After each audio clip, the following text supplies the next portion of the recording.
¿Cuál es la magnitud del problema durante esta pandemia? Hay algunas cifras proporcionadas por el Ministerio de la Mujer que nos explican y nos hablan de que en este periodo de confinamiento, bueno, las estadísticas son solamente del 2000, de este periodo de confinamiento, desde que empezó hasta el 1 de junio del 2020, hubo 55 feminicidios, 526 violaciones, de ellas a 382 menores de edad. En este corto tiempo, se suponía que si la familia estaba más unida, bueno, por lo menos teóricamente, protegida, más cuidada, podría haber menos problemas de feminicidio, de violaciones, en este caso a menores de edad. Podría entenderse eso como ideal, pero no sucede como pensábamos. Creíamos que podíamos haber, digamos, controlado de alguna manera el problema de la violencia en nuestro país, especialmente el problema de la violencia familiar. Pero no, las estadísticas, los hechos nos demuestran que durante todo este tiempo, ya hace mucho tiempo atrás, que las políticas públicas de nuestro país están dirigidas a disminuir la violencia en general. Pero después de tantos años y después de haber invertido millones de soles y dólares en enfrentar el problema de la violencia, no la hemos reducido. Hay más bien niveles importantes de incidencia de la violencia en algunos sectores. ¿Y a qué se debe esto? ¿Por qué no podemos reducir la violencia como se espera, como espera el gobierno, como esperan las políticas públicas de nuestro país?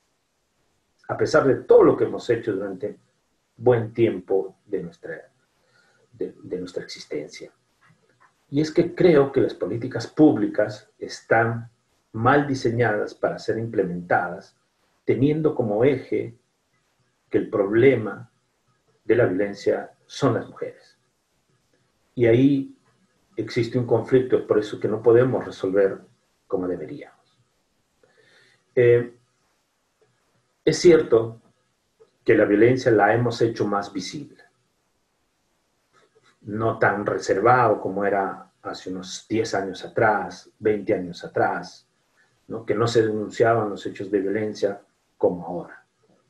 Ahora es mucho más visible, mucho más canales para hacer denuncias de las víctimas de violencia en nuestro país. Pero siguen sucediendo estos hechos de violencia. No es posible que cada año se siga incrementando los feminicidios en nuestro país. Es asesinar a las mujeres por el hecho de ser mujer. Matarlas, asesinarlas, y ahora legalmente se conoce como feminicidio, ¿verdad? Entonces, no es posible. ¿Por qué no podemos reducir esos hechos?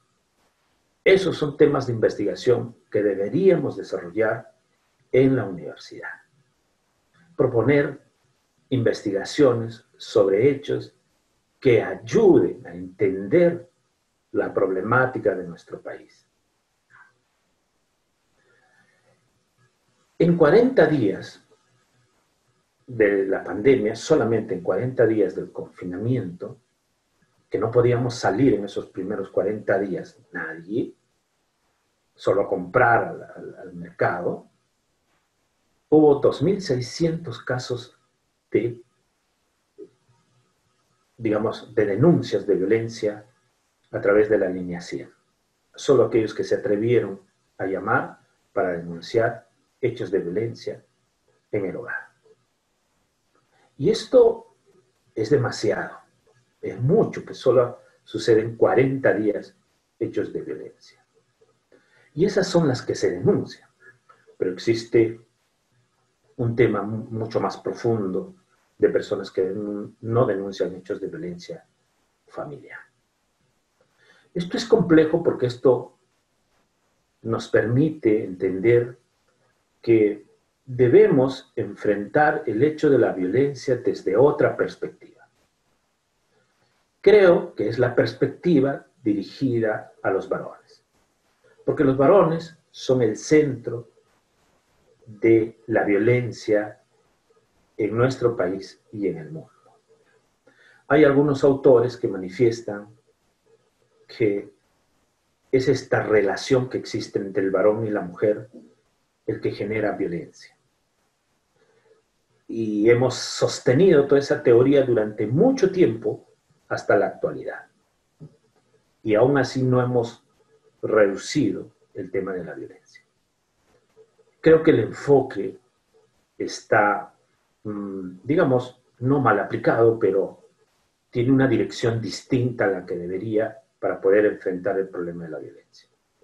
Creo que el problema de la violencia se debe enfocar más, no digo totalmente, pero con más intensidad en los varones, en los que ejercen la violencia, en los que causan la violencia, en los que originan la violencia. ¿Sí? No es una mera reacción la violencia. La violencia no es estímulo y respuesta. La violencia es una decisión. La violencia es una decisión, una toma de opción para hacerlo o no hacerlo. No, tampoco es un tema de salud mental. No es psicopatología el hecho de la violencia. La violencia es consciente. La violencia es decisión. La violencia es opción. Porque si fuera psicopatológico, pues tendríamos que tratarlo en otro tema, no en el ámbito de la justicia, sino en el ámbito clínico, ¿verdad? Debería haber terapia para poder resolver el tema de la violencia. Y no funciona como tal, ¿sí? No es que hacemos terapia y cambiamos la forma de pensar de los violentos, no. Obviamente que hay diferentes tipos de manifestación de violencia, ¿no? Hay personas que son violentas un tiempo, no todo el tiempo. Hay gente que es violenta todo el tiempo. Es un problema de aprendizaje, es un problema de desarrollo evolutivo, ¿no? Y que debemos enfrentarlo desde otra perspectiva. Cuando yo escucho jóvenes que hablan en sus investigaciones sobre violencia familiar o sobre violencia en general, entiendo que no están comprendiendo muy bien el término de violencia. La violencia no es que se pueda medir con un test, con un cuestionario, porque si no, lo resolvemos así en los temas de violencia y sabemos quién es violento y quién no. La violencia tiene otros parámetros de medida. La violencia no es solo o tiene una explicación solo desde la psicología. La violencia tiene otros parámetros y factores que influyen para que suceda. Y tienen explicaciones desde la sociología, desde la biología, desde la, digamos, antropología, desde la psicología, etc. Y debe ser entendida y abordada multidisciplinariamente.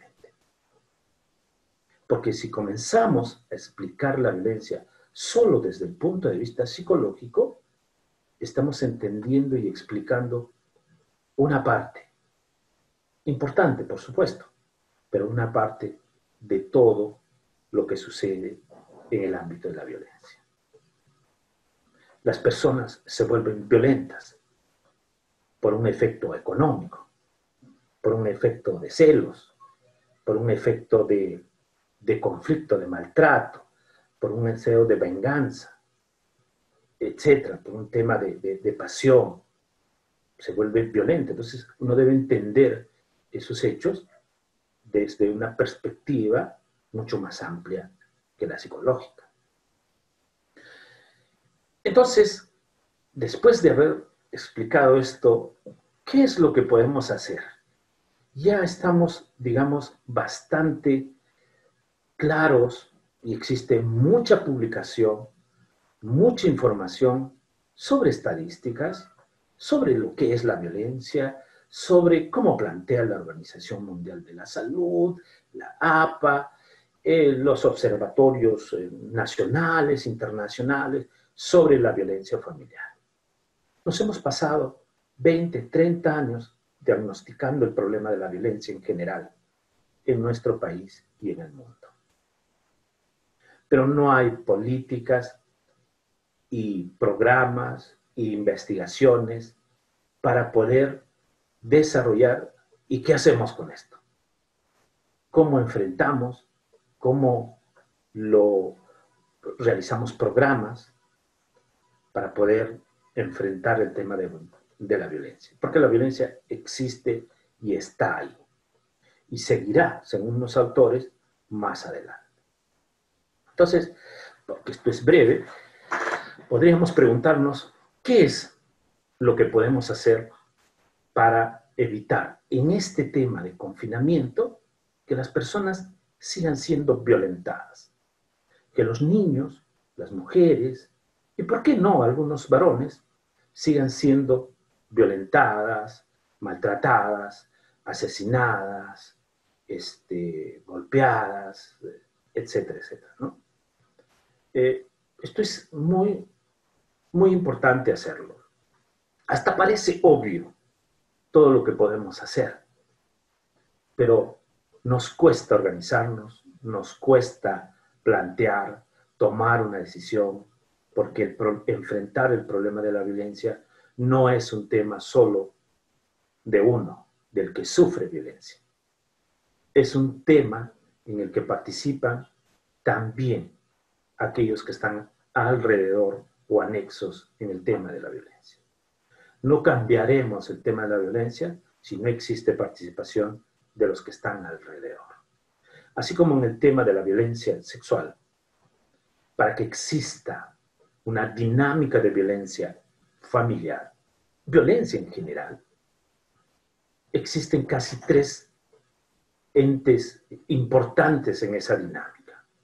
El victimario, la víctima y un tercero, el que ve, el que observa, el que es el protector, el que es el que permite, observa, etc.